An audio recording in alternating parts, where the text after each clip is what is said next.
Welcome to another video. This is bond pricing 2. Okay. Last time I left off making a note that when somebody buys a bond, the price they pay is the quote true bond price, which is the present value of all the expected future cash flows of the bond, and accrued interest. So they pay the sum of those two, the pure value plus accrued interest. And the reason they do that is because the next payment that is made, let's say, as in the prior example, was a coupon payment of $100, they would get all of that. So that's why they have to pay the accrued interest when they buy it. Okay. That price that includes both the pure bond price and the accrued interest is called the dirty price of the bond. Not that that matters, but that's what it's called. Okay, so the next thing is let's, think through the idea of, well, we know that the fair value in equilibrium of any asset is the present values of all the cash flows that are expected to emanate from that asset, okay? And when I say present value, I am assuming that there is an appropriate discount rate used in the analysis. Well, same is true with bonds. If we have a 3-period maturity bond with coupons of 100, these are the promised cash flows. At date 1, 100 at date 2, 100 at date 3, 1100. And therefore the value of the bond at date 0 would be the value of this 100 moved back 1 period, this $100 moved back 2 periods, and this $1,100 moved back 3 periods. Okay, so again, just to make sure you understand the algebra of bond pricing, using this approach called the yield to maturity approach to bond pricing, which is flawed, but we'll talk about that later. It becomes the value of the bond at date 0 is equal to 100 divided by 1 plus some opportunity rate of return, I'll call it Y, plus this is the 100 at date 2 divided by 1 plus that assumed same opportunity rate of return squared, plus the date 3 cash flow, 1,100 divided by 1 plus Y cubed. Okay? So that's the idea there. Now, so this is one way of describing the price of the bond. Okay? Let's look at some others. Okay? I ask that you all look at the time value of money videos that I created, so I'm going to use information from those. If this doesn't look familiar, it probably means you didn't look at those videos, so I encourage you to go look at those videos on the time value of money playlist on the Options Gambler YouTube channel. So another way of describing the price of the bond would be as follows. The value of the bond at date 0 is equal to 100 times the present value interest factor for an annuity, where the value of R is what we're calling Y, and the value of N, as you remember, is the number of cash flows in the annuity, which is 3. But this just looks at the coupon. And to this, I then have to add the $1,000 maturity value, and I have to move it back to date 0, so I have to multiply it by a PVIF, because that's a single cash flow. And the value for R there is still Y. And the value of N, of course, is the number of periods you're moving back in time. And the 1,000 here we see is at date 3, so of course 1, 2, 3 periods back in time, so N is 3.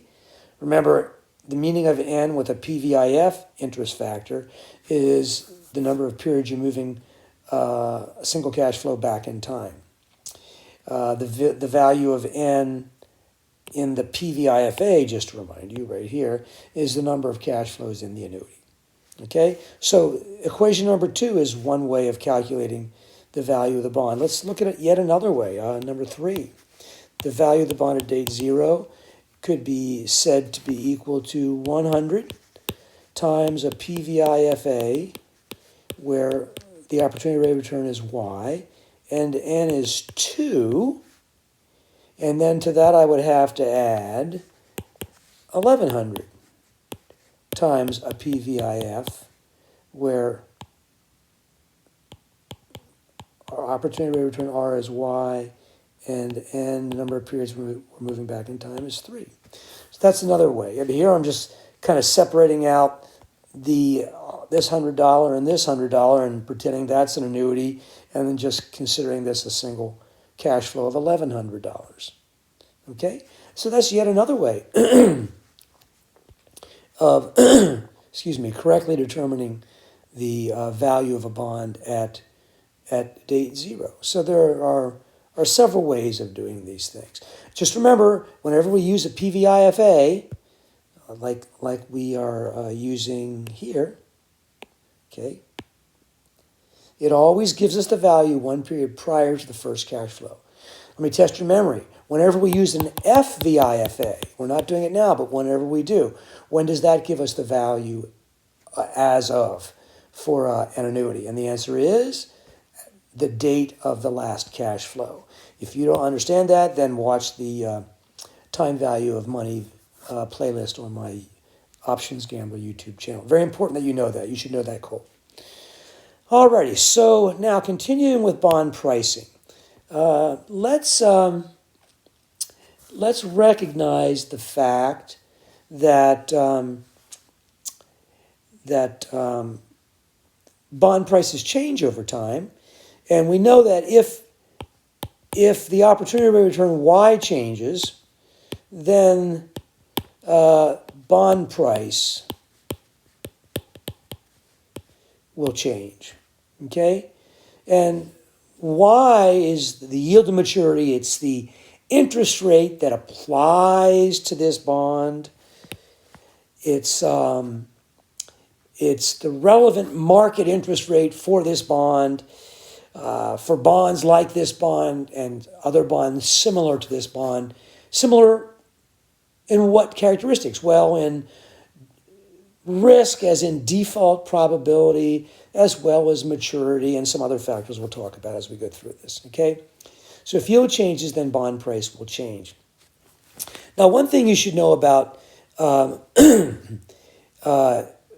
interest rates on risk-free securities is that interest rates on risk-free securities tend to, over time, follow the path of inflation that actually occurs, okay? It kind of makes sense. If you're not going to put your money at risk, then one could argue that it's difficult to expect to earn an increase in purchasing power, but probably rational to expect to maintain purchasing power.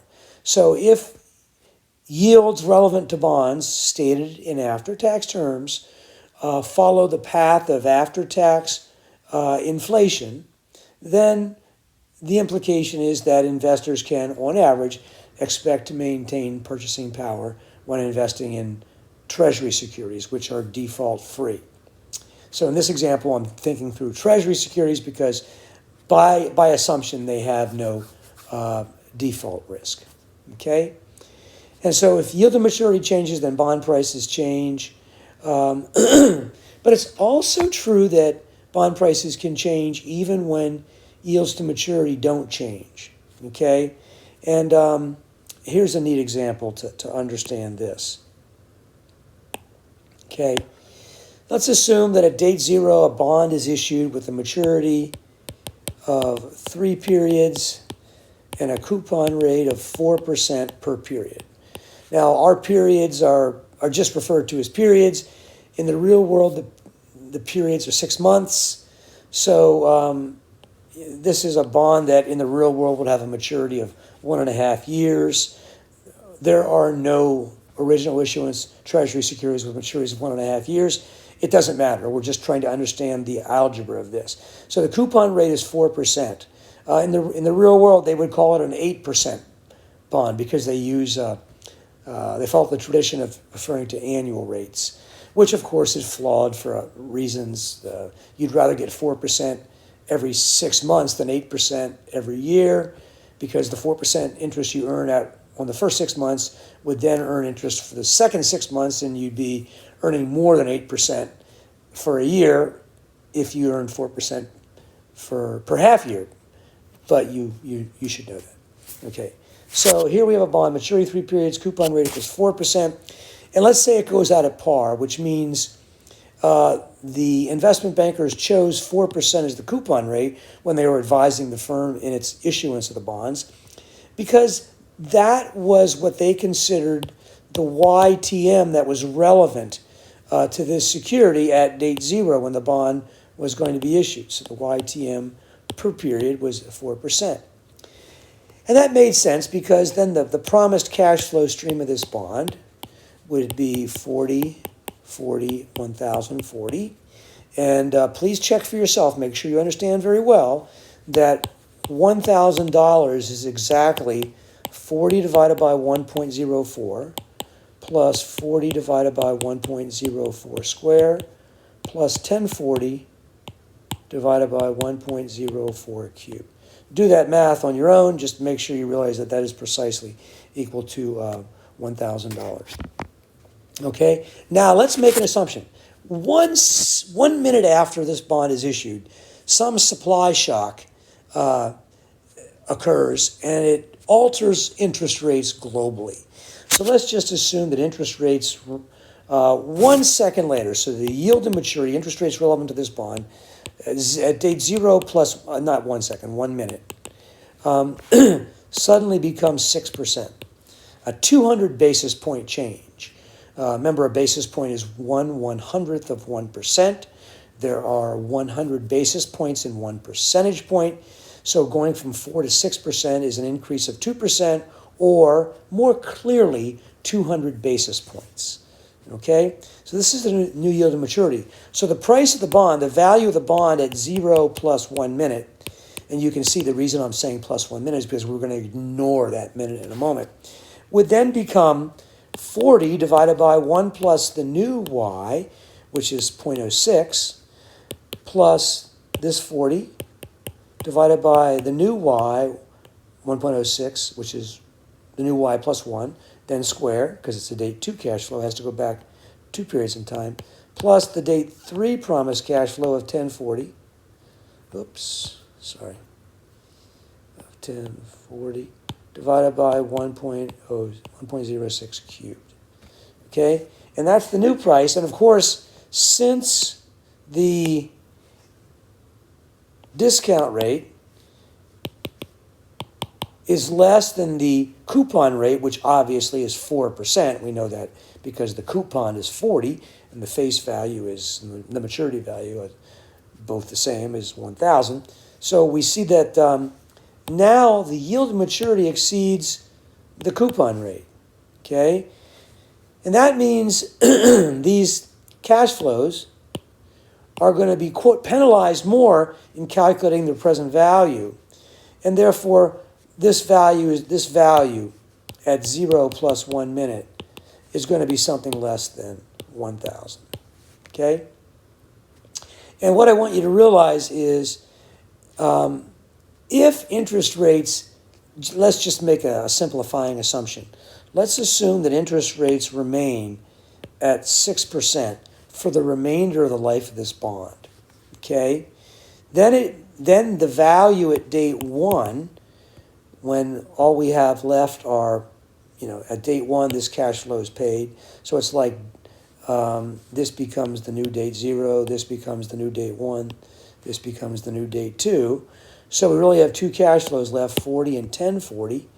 And so the value at date 1 would be 40 divided by 1.06 plus 1,040 divided by 1.06 squared.